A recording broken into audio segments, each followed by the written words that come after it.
Magandang araw mga kaibigan.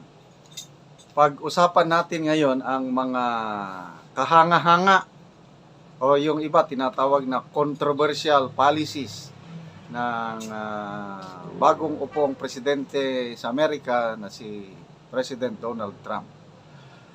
To me, kahanga-hanga ang mga ito. May guts, may tapang. Wala siyang kinakatakutan. True to his campaign promise to make America great again. Okay, so ito, binalita ng GMA News, yung summarized policy changes. Ang pinakagustuhan ko sa lahat, yung binalik niya yung state policy na dalawa lang ang gender, male and female. Kasi ang dami ng kwan dyan sa US alam mo, yung Democrats, napakaluwag. Yung mga katuruan sa Biblia, baliwala sa kanila. Pagdating dito sa Republicans, kay Trump, kung anong turo sa Bible, yun lang. Male and female lang. Okay, so, marami pang mga magagandang policy changes niya. Pakinggan natin itong balita ng GMA 24 Oras. Ang mga programang pangkalusugan ng World Health Organization o WHO gaya ng pagtugon sa tuberculosis, HIV, AIDS at iba pang health emergencies.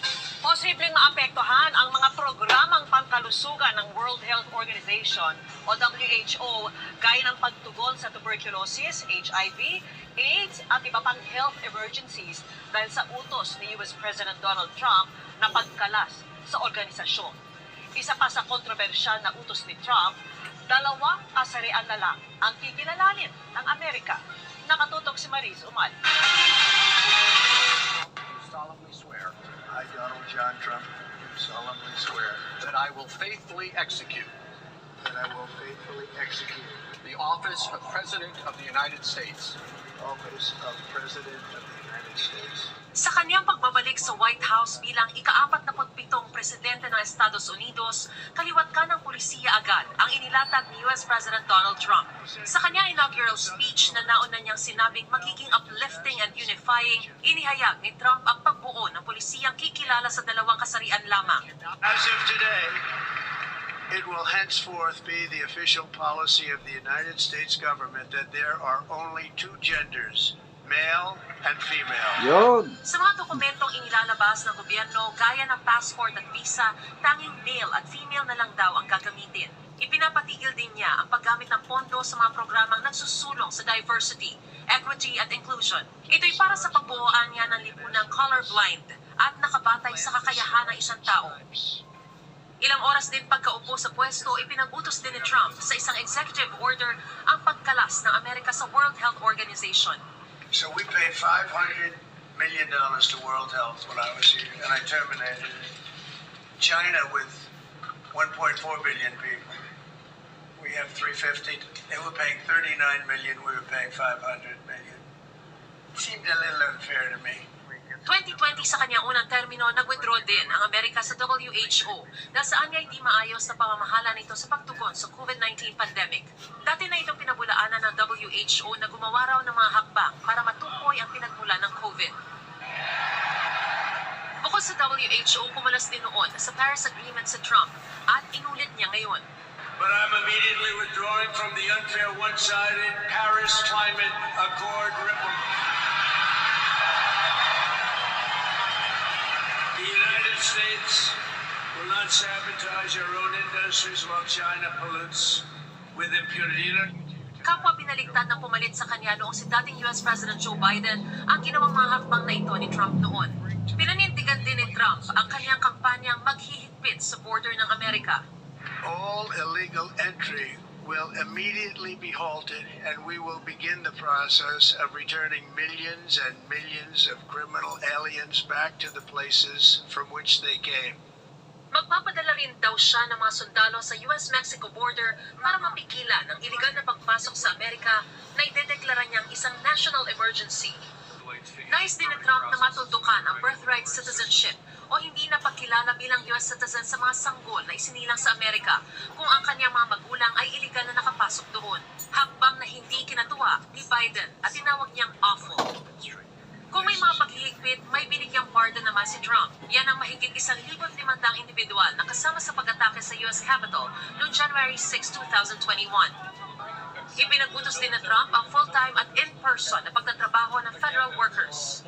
Pinag-iisipan din niya ang pag-impose ng taripa sa Canada at Mexico. With these actions, we will begin the complete restoration of America and the revolution of common sense. It's all about common sense. From this moment on, America's decline is over. Ilang world leader ang bumati sa inauguration ni Trump, kabilang si Pangulong Bongbong Marcos. So help me God. Congratulations. Para sa GMA Integrated News, Maris Umali Natutok, 24 Oras. Nanghihinayang ang World Health Organization sa pagkalas ng Amerika sa organisasyon. Umaasa raw ang WHO na pag-iisipan muli ni US President Donald Trump ang utos nito.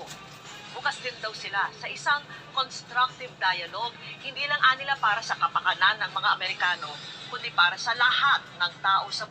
Okay, so, yung pagkalas ng US sa World Health Organization. Ang reklamo ni President Trump is unfair. Ang US, ang contribution niya is $500 million a year. Ilan lang ang population ng Amerika? Mga 300 million, more or less, ano? Ang China, 1.4 billion population. Ang contribution niya, kung tama yung narinig ko, $39 million. So, unfair. Sabi niya. So, ganyan ka, yung leadership niya, very forceful, ano? Ang iniisip niya is, kung ano ang makakabuti sa Amerika, yun ang gagawin niya. Kaya, MAGA, Make America Great Again. But again, ang the best policy niya is, dalawa lang ang kasarian ng tao, male and female. Dahil yan ang pinag-utos. Yan ang ginawa talaga ng Diyos. Wala nang third or fourth sex diya. Okay, so mga kaibigan, gusto ko ulit kayong pasalamatan sa inyong panonood sa ating channel. Yung income natin sa ating YouTube channel ay naitutulong natin sa Talaan Dig Tribe sa Bukidnon. Ongoing ngayon ang ating housing program doon. Yung mga tao na sira-sira na ang kanilang bahay, yung bubong tumutulo na, binibigyan natin ng yero. Yung iba naman na walang bahay, ganun din, nagpapatayo na sila ng bagong bahay. Basta yero at pako lang ang ating ibibigay.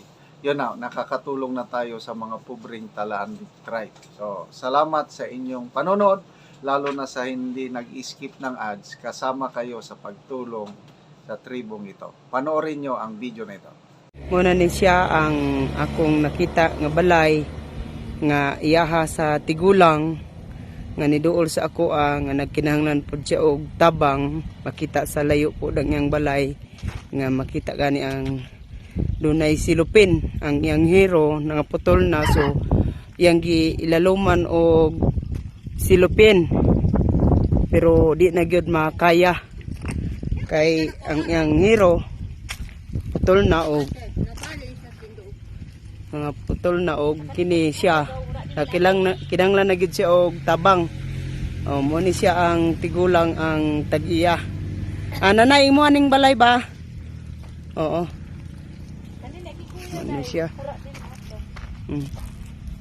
Kung doolon sa sulod.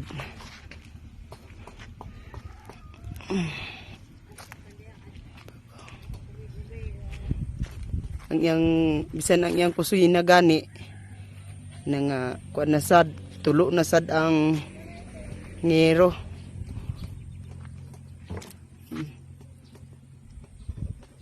Makita gani nga kuan na gyud siya, guba na gyud,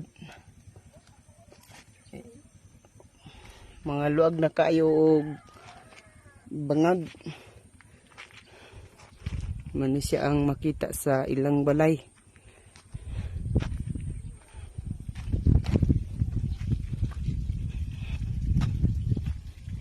Pwede raw masulod ko?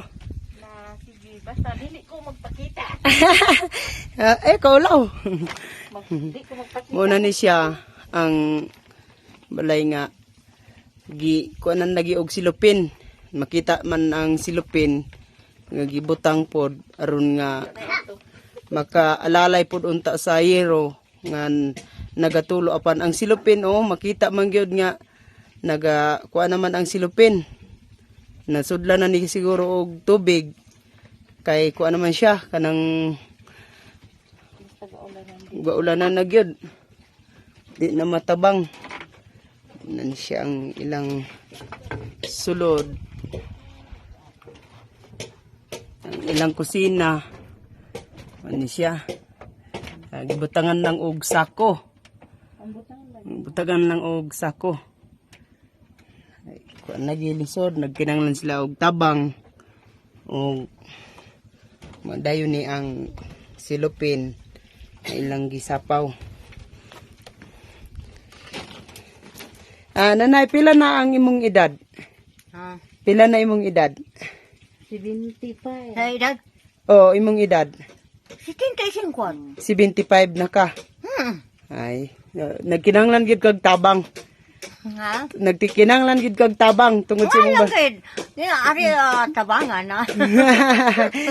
sige, kay nakita naman gid ang imong balay nga ingon ani gid Oo. silupin ra man gyud nga kuan gyud kay makita man gani ang iro nga tanawa buslot na gid kayo.